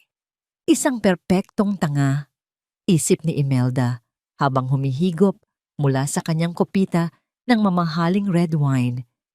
Sa loob-loob niya, halos naaawa siya sa babae. Napakayaman, napakaganda, ngunit napakadaling utuin. Ang pag-ibig para kay Imelda ay isang kapansanan, isang kahinaan na dapat samantalahin, isang tagay, sabi ni Imelda. Itinaas ang kanyang kopita. Para sa pamilya, para sa kalusugan, at para sa isang masaganang kinabukasan. Para sa pamilya, sabay-sabay nilang sagot. Ang tunog ng kanilang mga baso na nag-uumpugan ay umalingaw-ngaw sa silid. Tanging si Amelia lang ang nagtaas ng baso nang hindi umiimik. Isang maliit at hindi mabasa ng ngiti ang nasa kanyang mga labi. Pagkatapos ng hapunan, habang nagkakape sila sa sala, kinausap ni Imelda ang kanyang mga anak. Rafael, siguraduhin mong bukas, pagkatapos ng transfer, ay aalagaan mong mabuti ang asawa mo. Sabi niya, may diin sa salitang aalagaan. Dalhin mo siya sa isang mamahaling restaurant. Bilhan mo ng alahas. Gawin mong abala. Ayokong mag-isip siya ng kung ano-ano. Opo, ma, sagot ni Rafael. At kayong dalawa? Sabi niya, bumaling kina Clara at Sofia. Tumawag kayo sa kanya. Pasalamatan ninyo siya ng paulit-ulit. Iparamdam ninyo sa kanya na siya ang pinakamahalagang tao sa mundo. Kailangan nating panatilihin siyang masaya. Hanggang sa tuluyan ng maging atin ang lahat, tumango ang dalawang babae. Ang kanilang mga mukha ay puno ng pagsang-ayon. Sila ay mga tapat na sundalo sa digmaang ito na si Imelda ang general. Nang mag-isa na lang siya sa kanyang silid, napahinto si Imelda sa harap ng isang malaking salamin. Tinitigan niya ang sariling refleksyon. Ang babaeng nakatingin pabalik ay hindi na ang gutom at desperadong Imelda na lumaki sa squatters area ng Tondo. Ang babaeng iyon ay matagal nang namatay. Ang kahirapan ay isang sakit at natagpuan niya ang lunas, ang pag-aasawa sa isang Gonzales at ang paggamit sa yaman ng iba. Naalala niya ang unang beses na nakita niya si Amelia sa isang party. Bata pa ito, inosente, at may mga matang uhaw sa pagmamahal ng isang pamilya. Sa sandaling iyon, nakita na ni Imelda hindi ang isang manugang, kundi isang oportunidad. Isang gintong susi na magbubukas ng pinto sa isang buhay na hindi niya kailanman pinangarap. At hindi siya nagkamali. Ang bawat pekeng yakap, bawat pekeng papuri, bawat pekeng luha ay isang puhunan. At bukas, matatanggap na niya ang pinakamalaking dibidendo. Kinuha niya ang kanyang telepono at tinawagan si Rico Gonzales sa Amerika. Rico, kamag-anak, masiglang bati niya. Handa na ba ang lahat dyan? Oo, tita, sagot ni Rico. Hinihintay ko na lang pumasok ang pera. Pagpasok niyan, sisimulan ko na agad ang pag-chop at paglipat sa mga account sa Panama. Sa loob ng 24 na oras, malinis na ang lahat. Magaling, sabi ni Imelda. At pagkatapos niyan, Rico, magbakasyon ka na. Magtago ka muna. Huwag kang magpapakita kahit kanino. Sunugin mo lahat ng papeles. Walang dapat maiwang bakas. Walang problema, Tita Imelda. Para sa pamilya, sabi ni Rico. Ibinaba ni Imelda ang tawag. Isang pakiramdam ng kapayapaan ang bumalot sa kanya. Ang lahat ay nasa tamang lugar. Ang lahat ay perpektong nakaplano. Lumabas siya sa kanyang balkonahe, tinatanaw ang mga ilaw ng Makati. Ang hangin ng gabi ay malamig, ngunit ang pakiramdam niya ay mainit. Pakiramdam niya ay diyosa. Isang diyosa na may hawak ng tadhana ng lahat sa kanyang mga palad. Binalikan niya ng tingin ang kanyang paglalakbay. Mula sa putik, aahon siya sa palasyo. At si Amelia? Si Amelia ay isang hagdan lamang.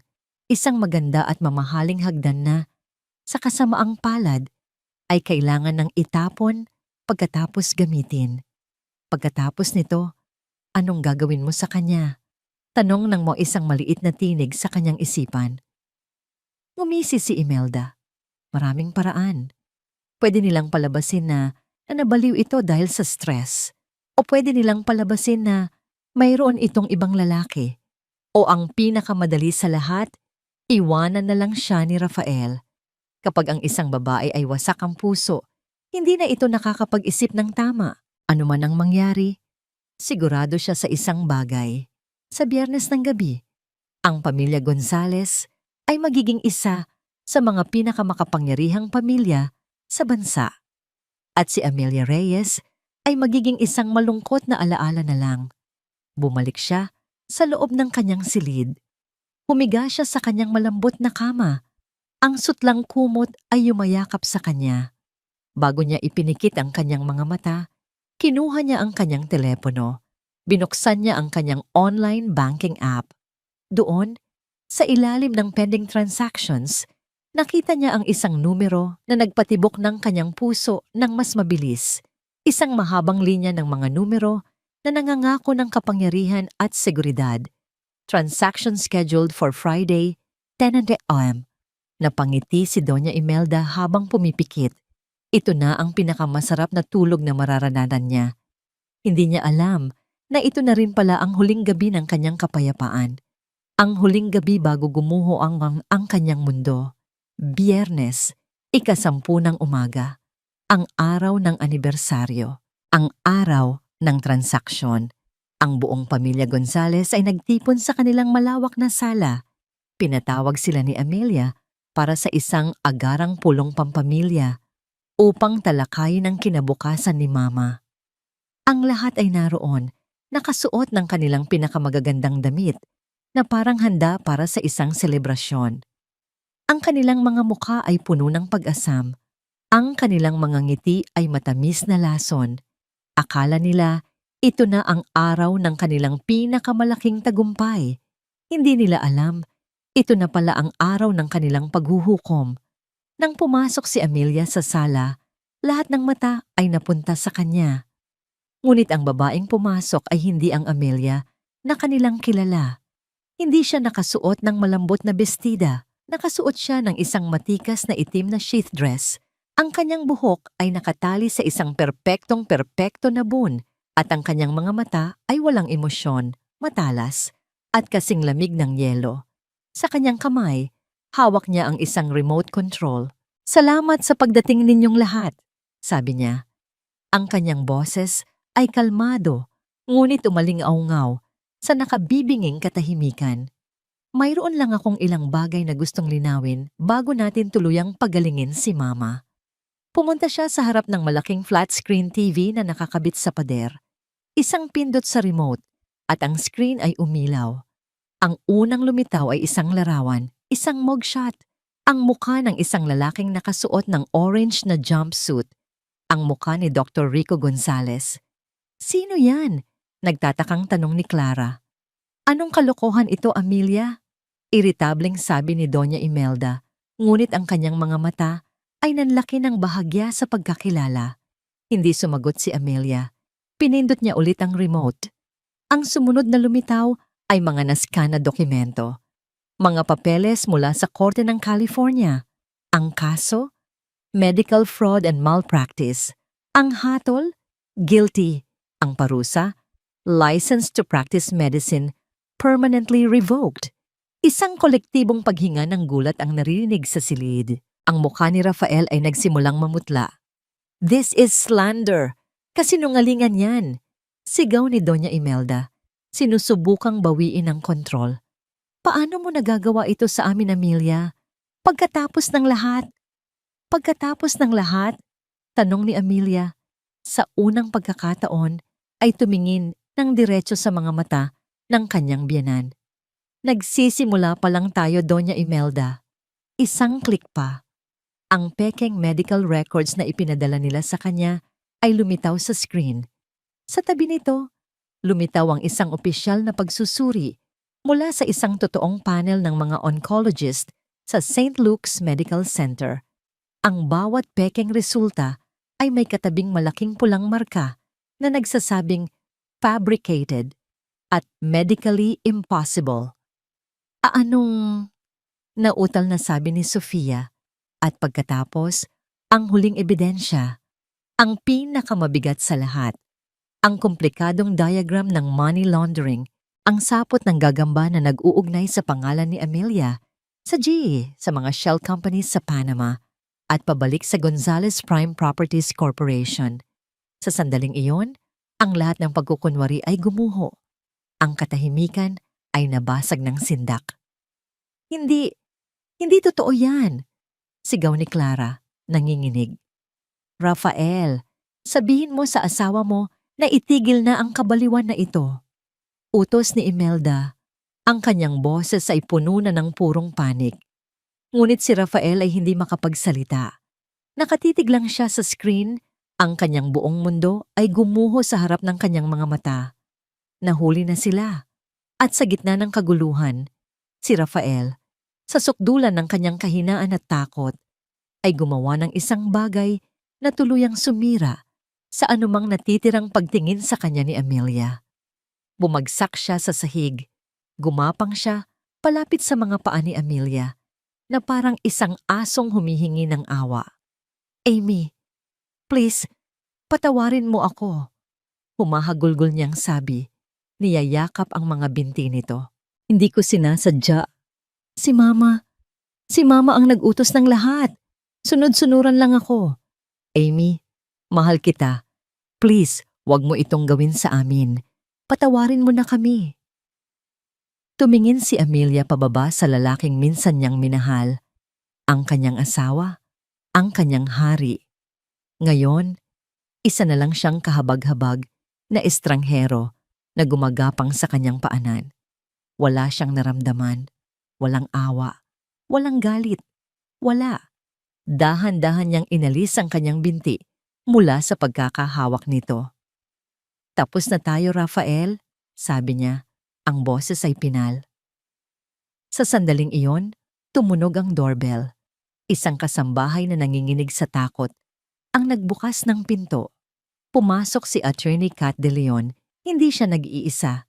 Sa likod niya ay sina Director Santos at Agent Cruz ng AMLC, kasama ang isang grupo ng mga unipormadong pulis. Ang lahat ng kulay ay nawala sa mukha ni Doña Imelda. "Doña Imelda Gonzales," sabi ni Director Santos, ang boses ay formal at walang emosyon. "Sa bisa ng isang warrant of arrest, inaaresto ka namin para sa mga kasong syndicated estafa, forgery, at paglabag sa Anti-Money Laundering Act." "Hindi! Hindi niyo ako pwedeng galawin! Hindi niyo ako kilala!" Nagpupumiglas na sigaw ni Imelda habang papalapit ang mga pulis. Ang kanyang karangyaan at kapangyarihan ay biglang naglaho, napalitan ang itsura ng isang nahuling kriminal. Habang ang buong sala ay napupuno ng mga sigaw, pag-iyak, at pagpupumiglas, habang pinupusasan sina Imelda, Clara at Sofia, si Amelia ay nanatiling nakatayo sa gitna ng lahat, isang isla ng katahimikan sa gitna ng bagyo. Naglakad siya papunta sa center table kung saan nakaupo pa rin sa sahig si Rafael, tulala at wasak. Mula sa kanyang mamahaling itim na clutch, kumuha siya ng isang nakatuping dokumento. Dahan-dahan niya itong inilapag sa ibabaw ng mesa, sa harap mismo ng kanyang umiiyak na asawa. Isang annulment petition. Nakapirma na siya. Tumingin si Rafael mula sa papel pabalik sa kanya. Ang kanyang mga mata ay puno ng hindi makapaniwalang tanong. "Ang pamana," sabi ni Amelia. Ang kanyang boses ay malamig ngunit malinaw sa gitna ng ingay. "Ito ang huling pamana ko para sa pamilyang ito." Tumalikod siya at naglakad palayo. Hindi na muling lumingon. Sa kanyang likuran, naiwan ang mga abo at durog na piraso ng pamilyang sumira sa kanya. At sa huli, ay sinira rin niya. Ang pagsabog ay mabilis na naging isang malaking sunog. Sa loob ng 24 na oras, ang pangalan ng mga Gonzales na dating simbolo ng karangyaan at impluwensya ay naging simbolo ng krimen at kahihiyan. Ang kanilang mga muka, ang galit na si Imelda, ang umiiyak na sina Clara at Sofia, at ang tulalang si Rafael ay nasa lahat ng balita, mula sa telebisyon hanggang sa mga tabloid. Ang Gonzales Grand Deception, The Billion Peso Bride's Revenge. Ito ang mga headline na sumalubong sa bansa. Lahat ng kanilang mga ari-arian ay na-freeze. Ang kanilang mga bank account ay isinara. Ang imperyong binuo mula sa kasinungalingan ay gumuho na parang isang kastilyong buhangin. Ngunit malayo sa ingay ng media at sa gulo ng korte, si Amelia ay nasa isang lugar na napapalibutan ng katahimikan. Isang minimalist na penthouse unit sa Rockwell na tanaw ang buong syudad, ang kanyang naging kanlungan. Ang bawat gamit dito ay bago. Walang anumang alaala ng nakaraan. Lumipas ang ilang linggo. Ang paunang pakiramdam ng tagumpay ay unti-unting napalitan ng isang bagay na mas komplikado. Isang malalim na pakiramdam ng kawalan. Hindi niya pinagsisihan ang kanyang ginawa, ngunit hindi rin niya maikakaila ang sakit. Ang pamilyang minahal niya, kahit na ito ay peke, ay isang malaking bahagi ng kanyang buhay, at ang pagputol sa bahaging iyon ay parang isang operasyon na walang anesthesia. Isang hapon, habang nag-aayos siya ng mga gamit, isang grupo ng mga reporter at cameramen ang nag-abang sa kanya sa lobi ng gusali. Bigla siyang pinalibutan. Ang mga flash ng kamera ay nakakasilaw. Ang mga tanong ay parang mga bala na ibinabato sa kanya. "Mrs. Gonzales, ano pong masasabi niyo sa pag-amin ni Rafael na biktima lang din siya ng kanyang ina? Totoo po bang aabot sa 5 bilyong piso ang nakuha nila sa inyo? Anong mensahe niyo sa mga Gonzales?" Sa gitna ng kaguluhan, naramdaman niya ang isang kamay na humawak sa kanyang braso. Si Kat, na may suot na salamin at matapang na ekspresyon, ang sumalubong sa kanya. No comment, maring sabi ni Kat sa mga reporter, habang inaalalayan si Amelia papunta sa sasakyan. Please respect my client's privacy. Nang makasakay sila sa kotse, doon lang nakahinga nang maluwag si Amelia. Welcome to the life of a celebrity. Mapait na biro ni Kat. Hindi ito ang buhay na pinili ko. Mahinang sagot ni Amelia, nakatingin sa labas ng bintana.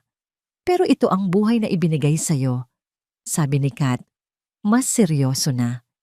At nasa sayo kung paano mo ito haharapin. Pwede kang magtago o pwede mo itong gamitin. Ang huling hakbang sa paglimot ay ang pinakamahirap. Ang pagbabalik sa bahay na minsan niyang tinawag na tahanan para kunin ang mga natitira pa niyang personal na gamit. Kasama niya si Kat habang naglalakad sila sa loob ng malaking bahay. Ang dating masiglang mansyon ay ngayon ay malamig at walang buhay na parang isang musoleo. Ang mga muebles ay natatakpan ng puting tela. Ang hangin ay amoy luma at alikabok. Habang isa-isang inilalagay ni Amelia sa isang kahon ang kanyang mga damit, libro, at ilang personal na gamit, hindi niya maiwasang makita ang mga bakas ng buhay na iniwan niya. Isang litrato nila ni Rafael noong kanilang honeymoon, nakangiti at walang kamalay-malay sa hinaharap. Isang music box na regalo sa kanya ni Imelda na ngayon ay parang isang bagay na isinumpa. Sigurado ka bang ayaw mong kunin yan?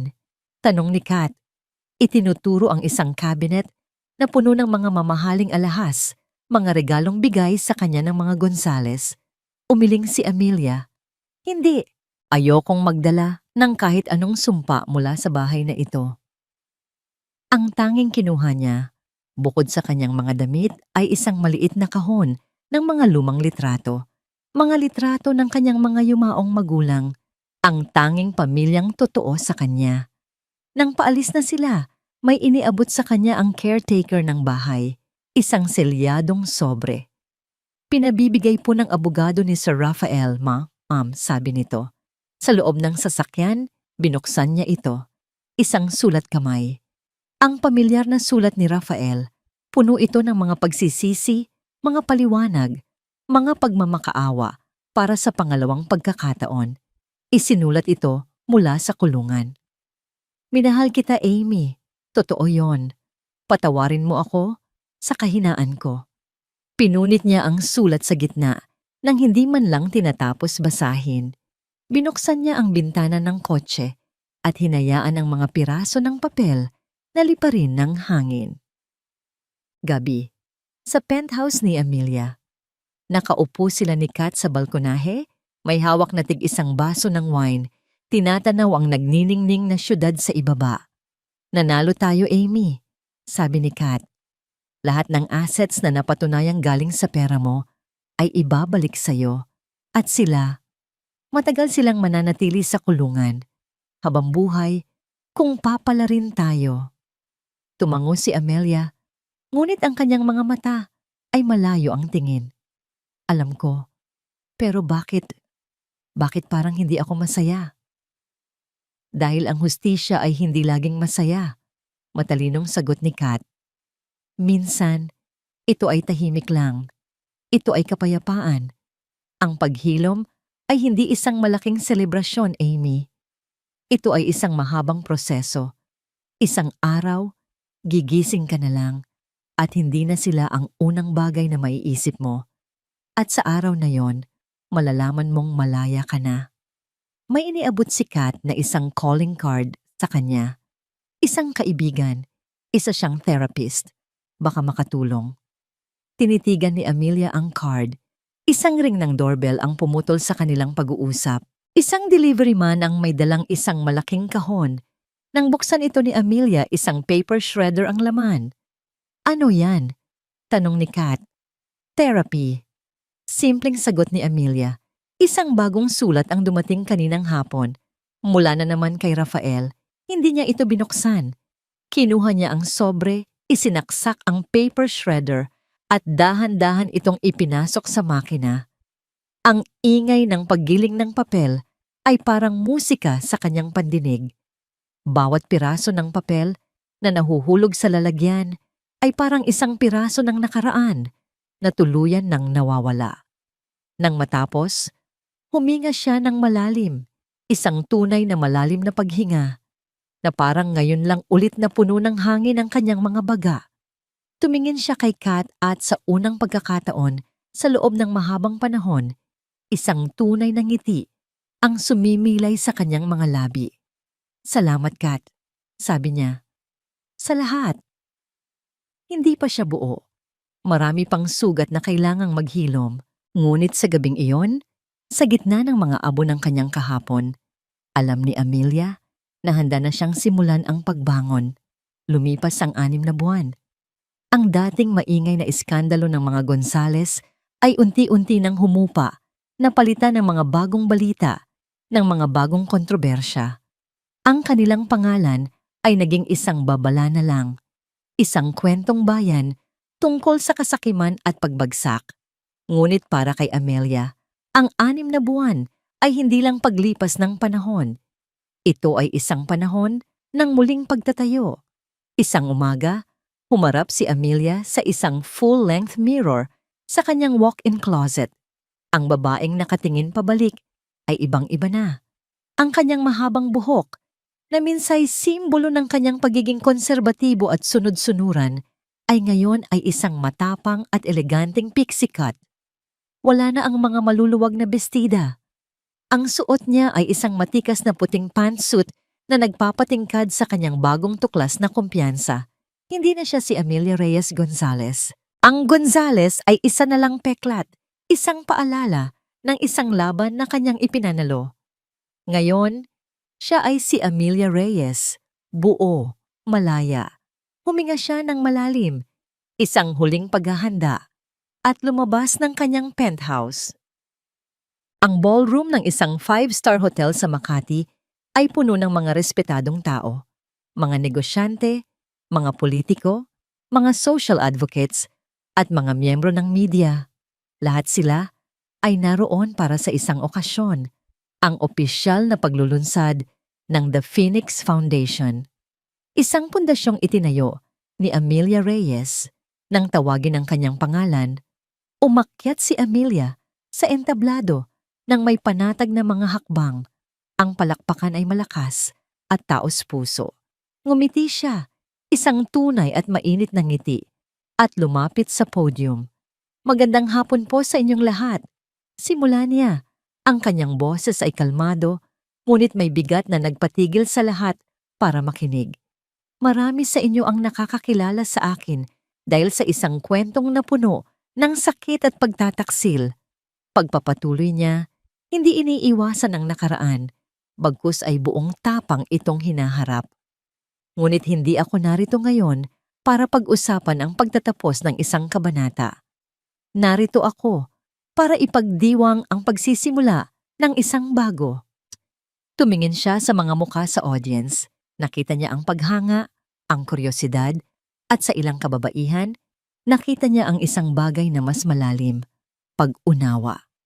Ang economic abuse ay isang anyo ng pang-aabuso na madalas ay hindi nakikita. Ito ay tahimik. Ito ay tuso. Madalas itong nagtatago sa likod ng pagmamahal at tungkulin sa pamilya. Paliwanag niya. "Naranasan ko ito, at sa aking paglalakbay, natuklasan ko na hindi ako nag-iisa.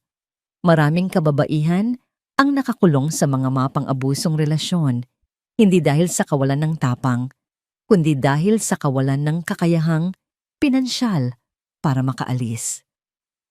Ang The Phoenix Foundation, sabi niya, ang kanyang boses ay tumaas ng may bagong lakas, ay isinilang mula sa abo ng aking nakaraan.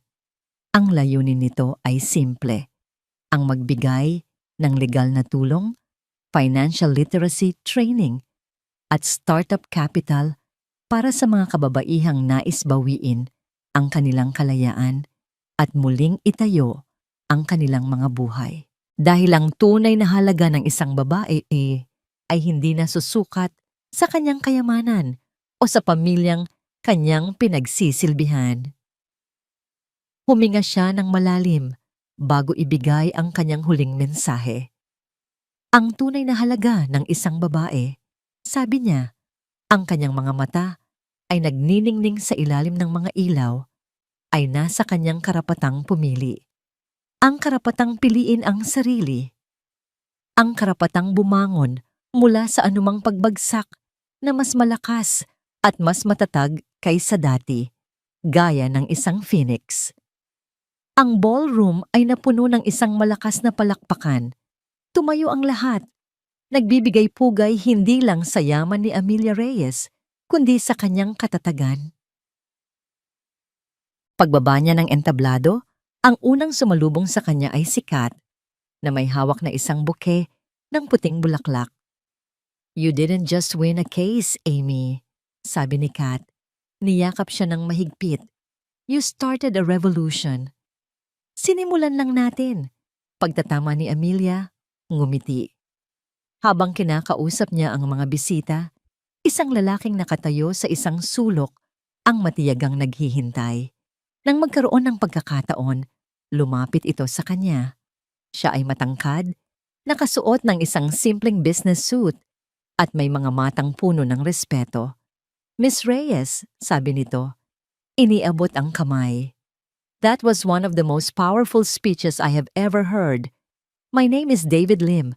I run a tech startup that helps empower small businesses." "Mr. Lim," sagot ni Amelia. Kinamayan ito. Ang kanilang mga kamay ay nagtagpo.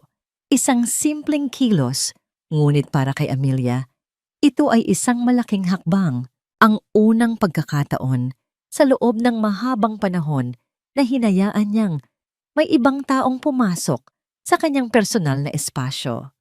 "I think my foundation and your company have a lot to talk about," sabi ni Amelia. Ang kanyang boses ay propesyonal, ngunit may bahid ng interes. "I would like that very much," sagot ni David Lim. Isang matapat na ngiti ang sumilay sa kanyang mga labi. Hindi ito isang love story. Hindi pa. Ito ay isang pagtatagpo, isang posibilidad, isang pinto na dahan-dahang nagbubukas. Habang papalubog ang araw sa labas ng mga bintana ng ballroom, hinarap ni Amelia ang tanawin. Ang mga ilaw ng syudad ay isa-isang nagsisimulang sumindi, na parang mga bituin sa lupa. Para sa kanya, bawat ilaw ay isang simbolo ng pag-asa. Hindi na siya bihag ng isang madilim na mansyon. Hindi na siya alipin ng pag-ibig ng ibang tao. Ngayon, ang buong syudad ay nasa kanyang paanan. Ang buong mundo ay naghihintay. At sa kauna-unahang pagkakataon, si Amelia Reyes ay handa nang lumipad sa sarili niyang mga pakpak. Sa huli, ang kwento ni Amelia Reyes ay hindi lamang tungkol sa pagbubunyag ng isang malaking panlilinlang, kundi tungkol sa muling pagbangon ng isang babaeng natutong ipaglaban ang sarili niyang dangal.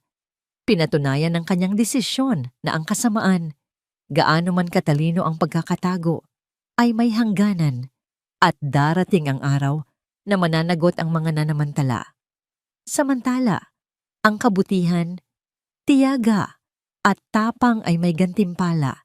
Minsan hindi agad, ngunit palaging may saysay. Sa pagtatatag ng isang pondo para sa mga biktima ng pang-aabuso sa pananalapi, iniwan ni Amelia ang isang pamana na mas mahalaga kaysa pera: kalayaan, kamalayan, at pag-asa. Ikaw, bilang isang nakinig sa kanyang kwento, ano ang pipiliin mo kapag hinarap ka ng pagtataksil? Manahimik o kumilos ng may talino? May mga senyales ba sa paligid mo na kailangan mong pag-isipan muli? At bago tayo magtapos, kamusta ka? Ligtas ba ang iyong puso at isipan ngayon? Kung may aral o tanong kang gustong ibahagi, narito kami para makinig. Huwag kang mag-isa. Ang iyong kwento ay mahalaga.